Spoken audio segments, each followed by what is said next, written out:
శ్రోత్రాదీన్ ఇంద్రియాణ్యన్యే సంయమాగ్నిషు జుహ్వతి శబ్దాదీన్ విషయాన్ అన్యే ఇంద్రియాగ్నిషు జుహ్వతి.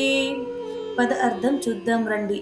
శ్రోత్ర ఆధీని ఇంద్రియాణి అన్యే, కొందరు చెవి మొదలైన ఇంద్రియాలను సంయమ అగ్నిషు జుహ్వతి, నియమం అనే అగ్నిలో అర్పిస్తారు.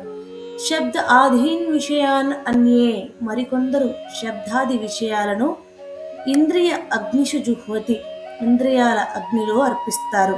ఇప్పుడు తాత్పర్యం చూద్దాం రండి. కృష్ణుడు చెప్తున్నాడు, అర్జున యజ్ఞం గురించి ఇంకా లోతుగా చెప్తాను విను. కొంతమంది యోగులు తమ ఇంద్రియాలను నియంత్రించడం నేర్చుకుంటారు. వారు చెవులు, కళ్ళు, నాలుక వంటి ఇంద్రియాలను అనియంత్రితంగా పరుగెత్తనివ్వరు.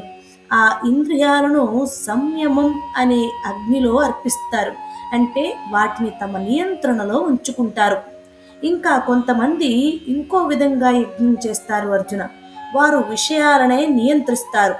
శబ్దం, రూపం, రుచి, వాసన, స్పర్శ, ఇవి ఇంద్రియాలను ఆకర్షించే విషయాలు కదా. వారు వాటిని జాగ్రత్తగా చూసుకుంటారు. అవి తమ మనస్సును ప్రభావితం చేయకుండా చూసుకుంటారు. అంటే ఇంద్రియాలను కాదు, విషయాలనే అర్పించేస్తారు. అర్జున, ఈ రెండు మార్గాలు కూడా యజ్ఞమే.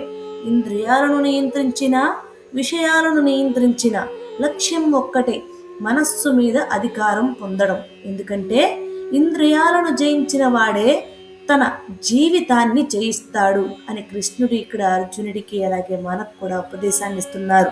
హరే కృష్ణ.